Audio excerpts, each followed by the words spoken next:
হচ্ছে fried rice. Good afternoon বন্ধুরা। আজকে এখন হচ্ছে চিলি চিকেন, তো তোমরা দেখলে রাইসের চাল ওই করে রেখেছি, কি বলে সেদ্ধ করে রেখেছি, দিলাম চারখানা ডিম, ডিমে ভুজিয়াতে করে নিই, তারপর ভাজি হয়ে গেল।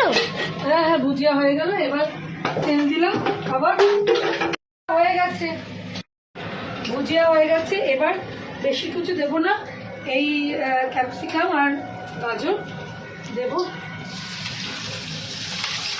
খুব একটা শর্টে করে নেবো, বুঝলে, খুব শর্টে একটা করে নেবো। ক্যাপসিকাম দিলাম, গাজর দিলাম, একটু কাজু কিশমিশ দেবো। কাজু কিশমিশটা ভাজা দেবো না, উপর থেকে দেবো। কিশমিশটা বার করে আমরা একটু এনে এনে ফ্রিজে রেখে দিই। অ্যাকচুয়ালি সবসময় তো বাড়িতে এটা ওটা রান্না বান্না আমার হয়, বুঝেছো। এখানে এই ধরো কাজু কিশমিশ খেজু সবারই হয়তো ঘরে থাকে, সেটা কথা না, আমি আমার কথাটা তোমাদেরকে বলছি, বুঝলে বললো। মা হ্যাপি মাদার্স ডে। ও কতবার গঙ্গা পণ্ডিত সকাল থেকে হ্যাপি মাদার্স ডে বলে এই 4বার নমস্কার হয়ে গেল পণ্ডিতের। পণ্ডিতাঙ্গে জানো আমার পণ্ডিতাঙ্গকে একটু কাজু কিশমিশ করি। পণ্ডিতাঙ্গ আবার কিশমিশ খায় না, পণ্ডিতাঙ্গে কিশমিশ করলে আবার আগে দিদাকে খাওয়াতো, এখন যাকে সামনে পায় তাকে খাইয়ে দেয়। আগেও ফিক্স ছিল দিদা, বল। হ্যাঁ, দিদা বলতো মুখে দিবি না, কিন্তু খেত সব কিশমিশগুলো, তাই না তাতে। এই অবস্থায় না কাজু কিশমিশটা দেবো, এই অবস্থায় তাহলে ভাজা ভাজা অলরেডি হয়ে যাবে। এই দেখো তেলের মধ্যে ভাজা ভাজা হচ্ছে। আর কত কাজ দিলে এখানে এসে কাজু কিশমিশটা দেখো এর মধ্যেই দিয়ে দিলাম, এই তেলের মাঝখানে এমনি ভাজা হয়ে যাবে। দিয়ে একটু নাড়াচাড়া করবো। আর আমি এখানে এটা বেশি ভাজবো না সবজিটা, এবার আমি চাল মেশাবো। জায়গাটা তো জিনিসের তুলনায় আমার মনে হয় একটু বড় হলে ভালো হতো। পরিমাণ মতন তোমার যতটা মনে হবে তোমার লাগবে ততটা তুমি দেবে।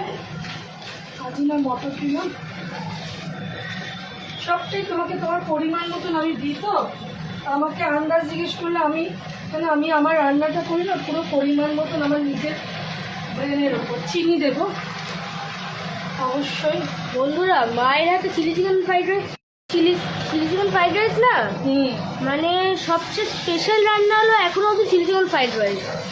খুব ভালো লাগে। হ্যাঁ, মা যা বানায় না, খেয়ে লোকেরা মানে একদম কি হবে। আর রেস্টুরেন্টটা যদি খায় না বলবে যে আমাদেরকে এই টেকনিকটা শেখাও। হ্যাঁ, টেকনিক শেখাও আমাদের, এমন অবস্থা হবে। আর মায়ের হাতে যে স্বাদ হয় না, সেই স্বাদ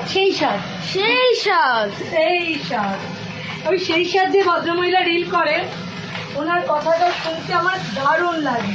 সেই স্বাদ মানে যা লাগে না খেতে।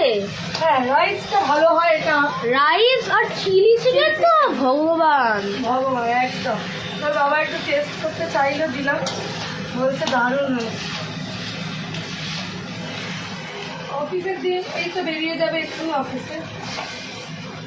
আগে দিদাকে কিশমিশ দিতাম, এখন দিদিভাই তোমার দিদিভাই, দাদা ভাই, বাবা ভাই, মা ভাই, যে ভাইকেই দেবে সেই খেয়ে নেবে। একটুখানি নাড়িয়ে। আগে আমি কিশমিশ খেতে পারতাম, এখন রান্না কিশমিশ ভালো লাগে খেতে। আর দিদা তো তোমার হাতে চিকেন ফ্রাইড রাইস খেতে খুব পছন্দ করে। বিরিয়ানিও কারো হাতে খাবে না, শুধু তোমার হাতেই খাবে। হ্যাঁ, রাস্তার তো খেলে বমি করে দিত। হ্যাঁ, দিয়ে রাস্তাটা একদম পছন্দ করতো না। তো হয়ে গেল বন্ধুরা আমার রাইস আর চিলি চিকেন। রাইসটা রেডি হয়ে গেল, পুরো ভিডিওটা তোমাদের সাথে শেয়ার করলাম, দেখলে কিরম ভাবে করলাম। আমি অনেক রকম ভাবে রাইসটা করি, এটা চটজলদি করলাম,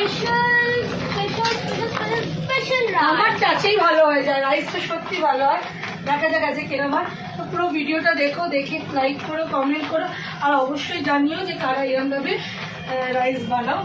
তোমরা লাইক করবেন, কমেন্ট করবেন, আর এটা পুরো ভিডিওটা দেখে একটা কমেন্ট করো প্লিজ বন্ধুরা। টাটা হ্যাপি মাদার্স ডে সবাইকে, আন্টিদের।